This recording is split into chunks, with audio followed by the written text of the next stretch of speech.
All right, guys, welcome back, and let's see what we got to do to continue on here with this build. I got a lot of hand sanding to do in here. I mean, it's gonna be kind of treacherous. I don't know if I'll film it all. I might just come out here, work on it a little bit at a time. A little bit of machine work to do, sanding. I shot a little primer on some of the spots that were raw. That's all I'm gonna do to them. I still need to get this thing here out. Don't think I'm going to get that one out. I might just tape it off, and rather than try and potentially break it, this one here I'm going to probably have to break. I'm going to go check right now and see if that knob works on my 66. All right, here is the 66 four-way flasher, and here's this knob. It looks the same, other than it's a little bit longer. So let's try it.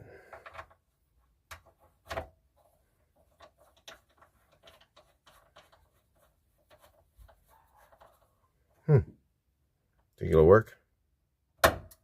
Ha! It works. I know how to solve that problem now. One problem solved. I'll just get a 66 four-way flasher. I don't want to run it more than once because it's got a 6-volt bulb in it. I don't know if I'm going to run 6-volt or 12-volt in that thing yet, so that will solve the problem. So that is for the beacon. So this is for the beacon, and I will have the original knob on that. Cool. And I can actually destroy the one that's there because it's just not savable. I can't get it unscrewed. I can't get it back off. I have to cut it off with a cutoff wheel or something. So I'll do that. Get on with that. So yeah, this is the knob. If you can see that little emblem on there. A different light. How's that? I can't see it still. Anyway, cool knob. I know the ones for the four-way flashers are really hard to find. They're kind of expensive. But I've seen the switches pretty cheap sometimes. So watch now. Somebody will mark them all up. Oh, wow, like Mike's looking for one. No, we'll see. It's pretty crazy, isn't it? You know, it's weird that this fits the same as a 66 and this is a 62 bucket truck. So it's weird how things evolved into this being the four-way flasher for that. And, you know, it's just a different looking knob. It's not like the regular four-way flasher knob, and it has a bulb, and it comes apart and there's a little light bulb in it. Pretty neat. Do have the right piece. All I gotta do is find one of those switches without I've seen them before on the Samba. I'll take a look and see if I can find one and get one on the way. So I'll have that. Another thing I'm going to try and work on here is I got to get the screws out of this. Get these ready to paint. Yeah, and then it's really cool. These are original, so I try and clean them up. The bulbs, I don't care if they got crazing on them or whatever. Doesn't matter to me. And the other thing I do sometimes, like these, I'm going to let these soak in some acetone for a while. Just see if they come back. Sometimes I've gotten those because the original German rubber is unlike anything else that you have today. So sometimes I try and save it if I can. If it comes out decent and I can do a little repair to it, I'll just rerun them. It saves a few bucks and is original. It's kind of cool. I do that stuff on especially old bug taillight rubbers, stuff like that. If I can save them, I definitely try to do it because the old German rubber is definitely better than some of the stuff you get today.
Throw in a couple of tips for you DIY guys. This is the dollar paper. This isn't the waxy stuff.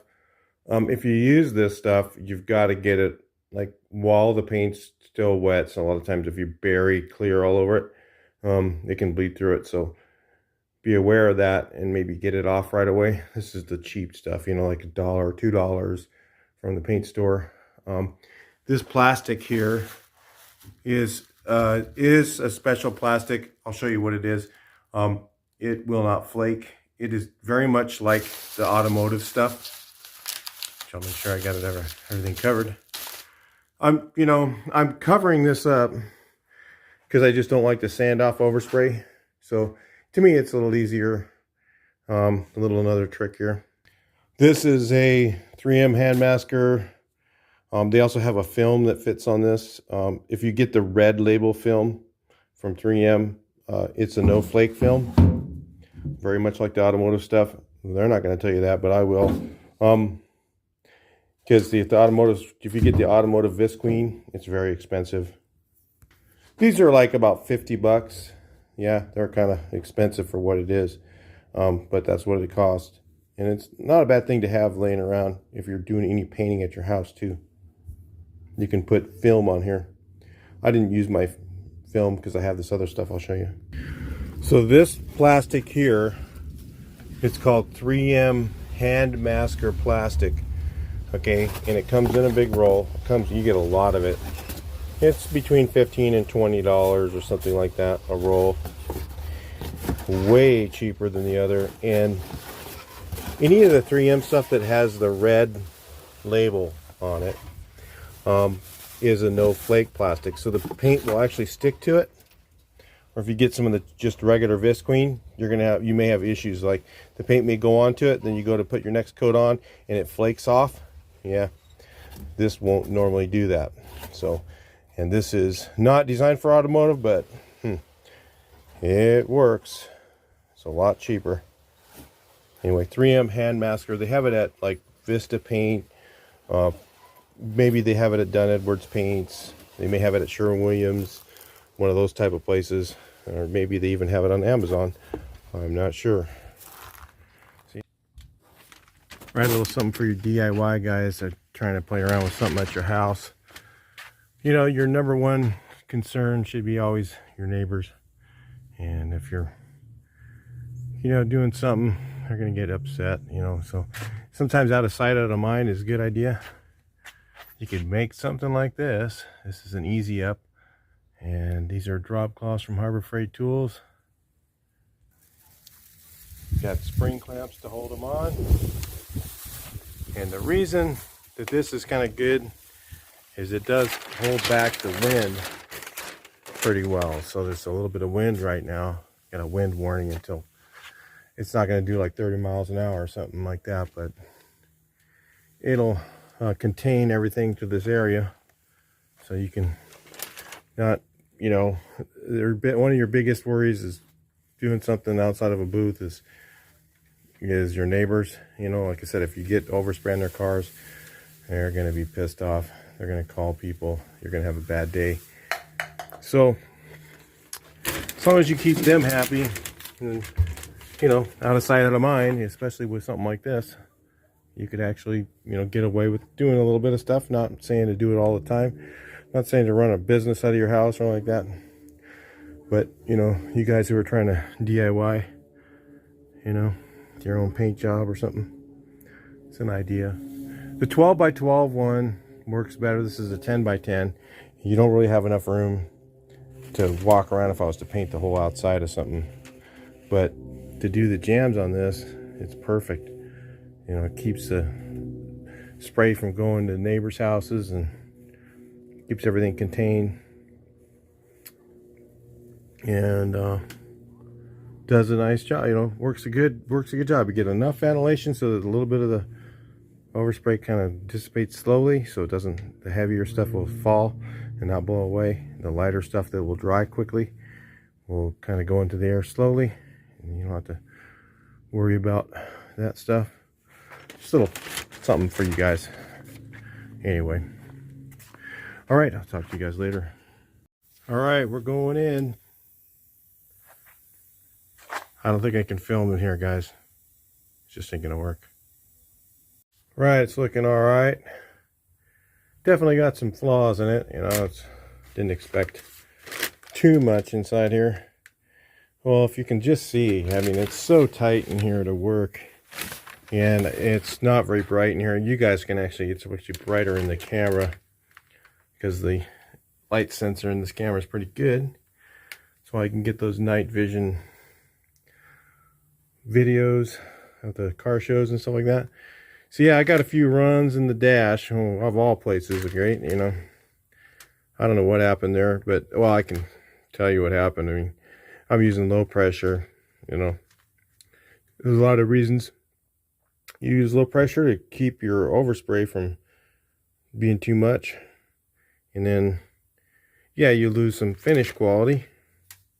You know, it's like guys watch the Gun Man and they think everybody should paint like him, you know. I mean, he does a great job. He's a great channel.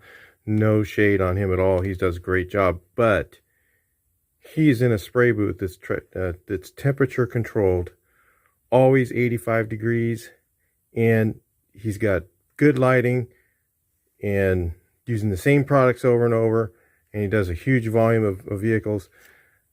Who couldn't do a good job if he did that? I mean, I'm not saying that he is a great spray man. He really is. He's one of the best on YouTube if you ever want to watch videos on spraying in a booth. He's got it. But, you know, when you're DIY, doing it at home or whatever, you're not going to get the same consistency, the same quality. You have different temperatures. You have different air. You know, a lot of people don't have a air pressure regulator that keeps their hose at 50 pounds and a descant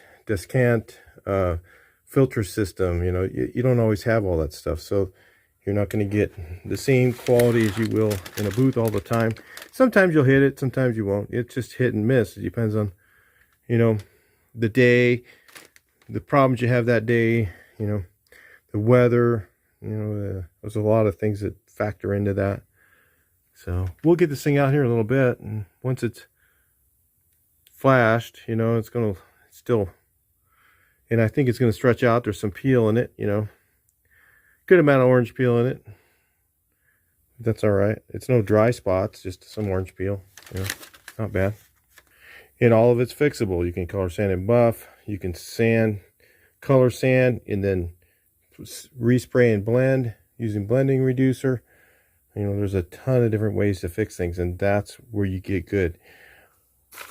Learned from a guy, and many years ago, he had a little body shop in the back of a house.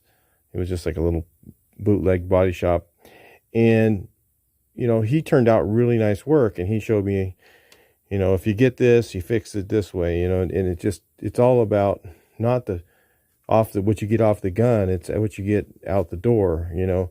And what he said many years ago is, I remember him showing me how to fix a run. You know, he got a big run in the door because you couldn't see. We're in a garage with no lights, you know, hardly any lights and stuff. And he goes, oh, that's easy to fix. And then he sands it, you know, shoots it with some little bit of paint, some blending reducer, sprays it out, blends it, and it's gone, you know.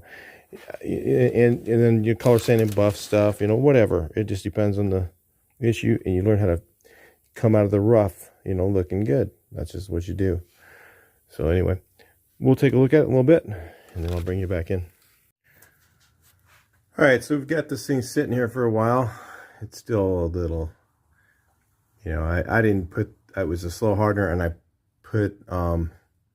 didn't put any accelerator in it because I wanted to keep it slow for me. And so there's a little, I got a heavy run right here, but I used some tape. I'll show you how you do that real quick. If you get a run, sometimes you can fix it while it's going down, and I got it to go down to where it's like kind of orange pilly looking. And I heated it up with the heat gun. I was thinking about it. I could actually let this cool, heat it up real hot with the heat gun about twice. Heat it up once, let it cool down, heat it up again, and that'll really activate the catalyst. And then I could color sand this, tape off this area, and actually reshoot it.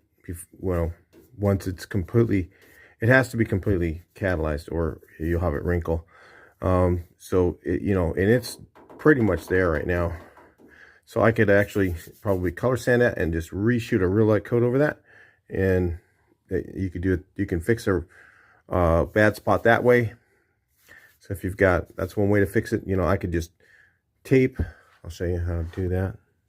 So like if you were in a hurry and you tried to do something like that, you take your tape and you fold it like this. So this part edge is folded over, and then this part's still sticky right here. And then you would put it on this edge like this, okay? People don't know this. If you do it like that and you put that tape right in that corner, just as if you were going to put, you put it right into the right so that the corner is right there. I don't know if you guys can see that okay. Hopefully you can. Let me get you up like that, and let's go like that. Ooh. Well, it doesn't really show it in that film. But if you can see, that's down where it's not a hard, you know, like if you just put tape on there, if you just took tape and you just put it like on this edge like that, you get an edge when you go to paint it. But if you fold it like this, you do the same thing. You fold it and you put that edge towards the edge like that. And if I was to tape this off, I could paint that and I wouldn't have, you could not see the transition at all. Nothing. When you pull that off, it'd be just a little tiny bit of something, a little bit of rubbing compound by hand, you'd be gone. You'd be surprised how much you can do that. So that could be taped like that. I could throw another piece on here. I could color sand this right now because I've heat gunned it. Okay, color sand this real quick and get rid of all the bumpy stuff in there. I'm gonna do it anyway. I'm gonna color sand it. Let me do this for you guys for fun. Now what I'm gonna do is use my spray bottle of water. A little, just get it wet. I need to sand along here around where the radio is, but that would get covered up anyway.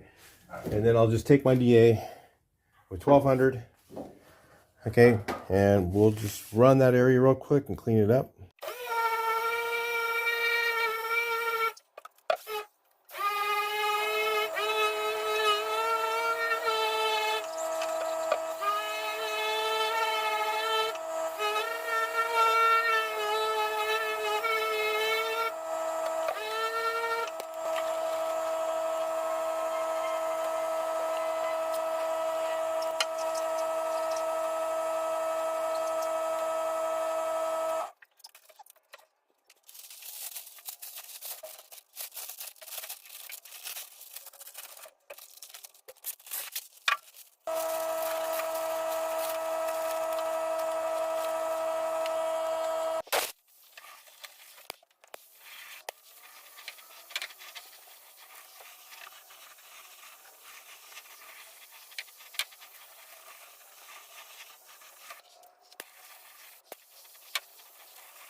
So as you can see now, I just went really light coats over it.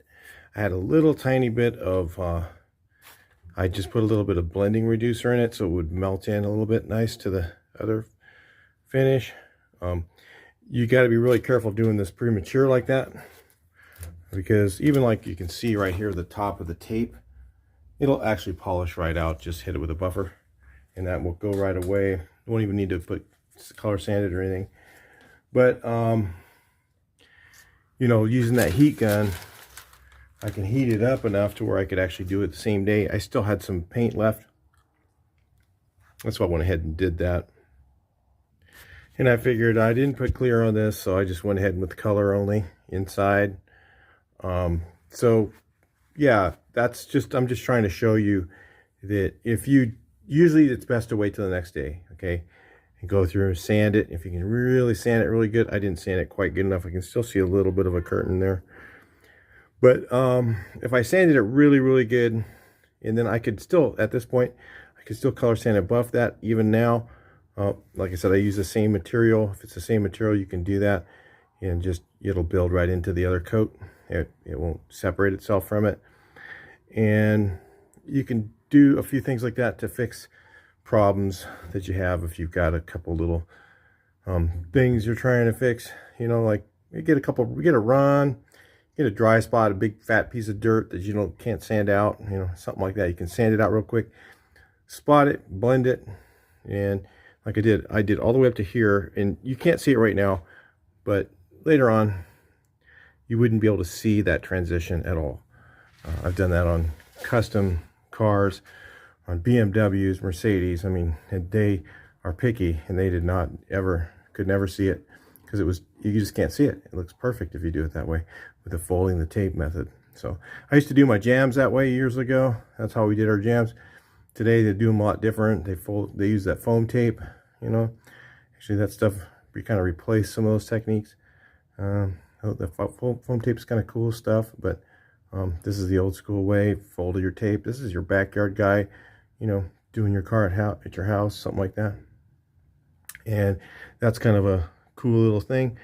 But, you know, again, like I said, it's better if I waited, because if you do it too early, it'll actually wrinkle the paint. It could actually start to dry into it and start to pull it back off.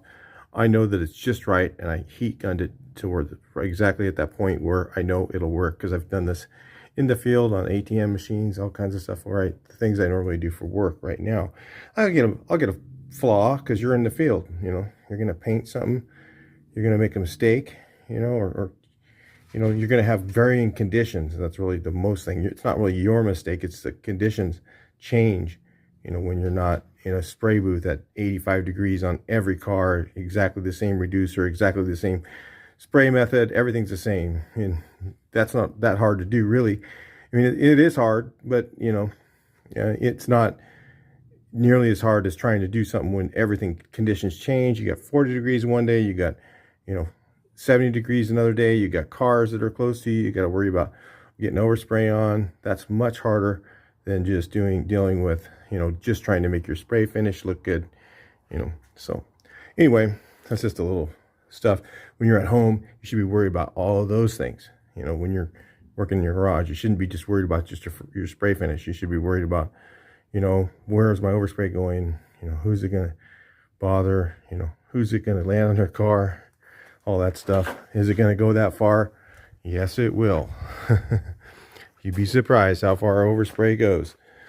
So anyway, that's it for that, I guess. I'll talk to you guys in the next video. Yeah, there's some pretty heavy orange peel back here, and it'll probably just stay there. I am not going to buff. I don't know. Who knows? Maybe I'll get a wild hair and decide to buff that, but I doubt it. You know, it's, like I said, it's a restored work truck. You know, who cares? This stuff, of course, came out really nice because it's flat. You know, back there, you know, it's just painting inside here is much harder than anything. You know, the angles and everything, you know, the dark in there. You can imagine it's really hard to do. I couldn't put enough lights in here to make it work. There's no way. There's no place to even put a camera. I couldn't put lights in here. I'll talk to you in the next one.